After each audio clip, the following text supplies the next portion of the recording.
Саламатсыздар урматтуу мекендештер, бүгүнкү видео сиздерге МВДнын сунуш берилген жаңы эксперименти боюнча болмокчу. Жана ошондой эле Аминаны колдонгон биздин мекендештер иненен кыйналып жатышат. Ошондой эле Кыргызстанда паспорттуй данныйлар боюнча жаңы закон күчүнө кирди. Ошондуктан видеону аягына чейин көрүңүздөр. Баарыңыздарга пайдалуу видео болот. Видеого лайк басып, жана биздин каналга подписаться болуп коюуну унутпаңыздар. Россияда МВД жаңы экспериментти сунуш киргизди. Ал эксперимент 2027 жылдын 1-январынан баштап күчүнө кирип, 2030 жылга чейин созулат. Ал эксперимент эмне жөнүндө? Ал эксперименттин максаты эмне? Эксперименттин максаты Россияга иштөө үчүн кирип келген чет элдик атуулдар бир гана ишин аткарып, акчасын алып, кайра өз мекенине кайтып кетүү деген гана максат. Ошол максатты көздөп, Россияда МВД өзүнүн экспериментин киргизүү алдында турат. Ал эксперимент күчүнө кире турган болсо, Россия территориясында өзүнчө бир хаб түзүлөт. Хаб дегенде бул эми портал болушу мүмкүн, же база болушу мүмкүн, же реестрге окшогон бир сайт болушу мүмкүн.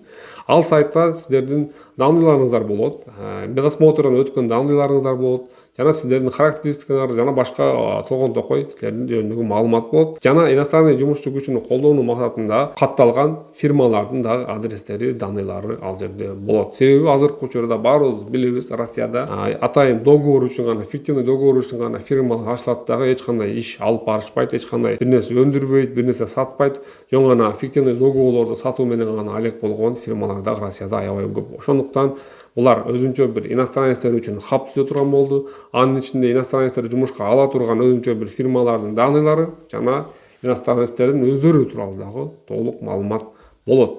Жана бул эксперимент күчүнө кирип иштей турган болсо, Россияда трудовой кодекске, налоговый кодекске дагы өзгөртүүлөр киргизилет. Же башкача айтканда, организованный набор деп коет, же уюшулган тандоо боюнча жумушчуларды ишке алмакчы.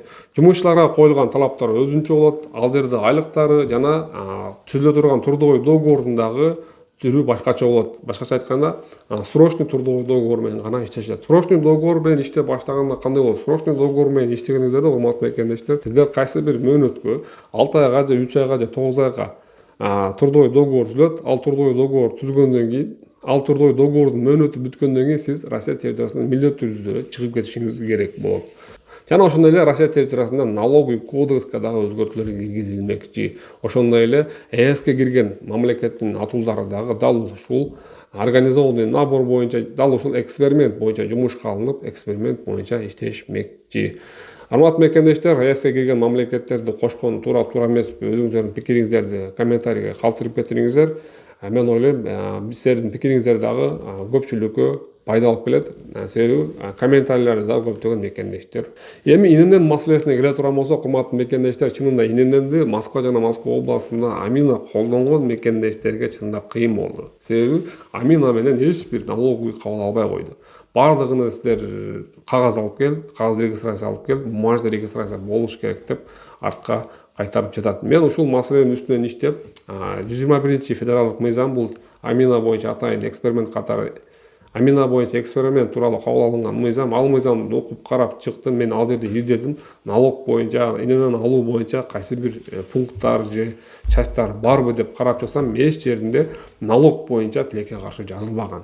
Эми чынында налог боюнча жазылбагандан кийин бизде бир эле вариант калып атат. Бул мурунку мыйзамдарга таянуу. Мурунку мыйзамдарда кандай жазылган? Мурунку мыйзамдарда иностранец ошол миграционный учетко турган адрестин райондогу территориальный налогыйга калышы керек деген. Эми биздин миграционный учетубуз адреси кайсыл жерде деген суроо болушу мүмкүн. Бул жерде сиздер өзүлөр жашаган ошол геолокация таштап турган адрестин айтышыңыздар мүмкүн. Жок, ал жер место жительства гана болуп каралган.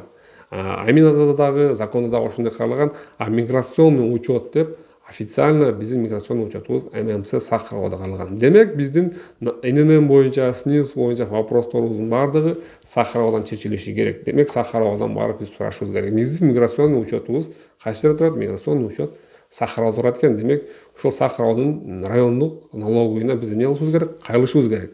Анан ушунча миллион мигрант бир эле Сахаров районунун налогуйна кайрылса эмне болот, ал жерге жетишпей калабы деген вопрос албетте Сахаровго барганда чечилет. Эми биз иненен СНИЛС боюнча өзүбүздүн партнерлорубуз бар, биздин командабыз бар, балдар иш алып барышат.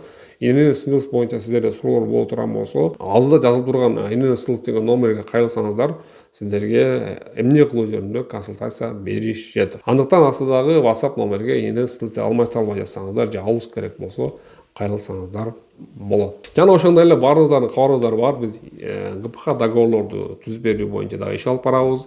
ГПХ договорлордун акыркы убакта бланкаларындагы ар бир пункттарды сотрудник ОВМ окуп, маани берип калышты. Ошондуктан биз бланкаларды туура кылып түзүп берүү, туура уведомление жиберүү жана туура налог төлөө боюнча өзүбүздүн кызматыбыз бар. Ал да ГПХ договор деп туткан номерге WhatsAppка чыксаңыздар, мен өзүм силерге жооп берем. Эми Кыргызстанда жаңы кабыл алынган мыйзам боюнча айта кетсем, Кыргызстанда ошол паспорттун данныйлар боюнча, интернетке тарап кеткен паспорттун данныйлар боюнча жаңы мыйзам кабыл алынды. Жакында күчүнө кирип иштеп баштайт.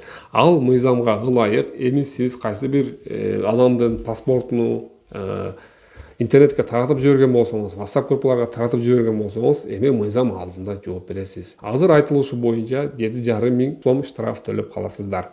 Мына ушундай жаза каралган. Ошондуктан мен аябай жакшы билем, биздин WhatsApp'та группалары бар. Москвада жана Россиянын территорияларында WhatsApp группаларында көбүнчөсү паспорттун данныйлар жайнап жүрөт. Кээ бири жоготтум, кээ бири табып алдым дейт. Бирөөсү могу мени алдап кетти, акчамды бербей кеттик, форматты бербей кетти деген дагы жүйөлөр менен паспорттун данныйлары жайнап жүрөт. Ошондуктан бардык мекендештерге кайрылып кетилем. Эми паспорттун данныйларды тараткандан абайлаңыздар. Бүгүнкү видеодо айта турган сөзүбүз азырынча ушул, урматтуу мекендештер. Мен жогоруда айтып кеткен темалар боюнча интернеттен, Яндекстен издеп толук маалыматтарды алсаңыздар болот. Жана ошондой эле биздин Telegram каналга кошулуп, Telegram каналында комментарийде суроо берип жооп алсаңыздар дагы болот. Ошондой эле бардыгыңыздарды биздин Telegram жана Instagramдагы баракчаларыбызга подписаться болуп коюңуздарды чакырып кетем. Кийинки видеодо көрүшкөнчө сак саламатта туруңуздар.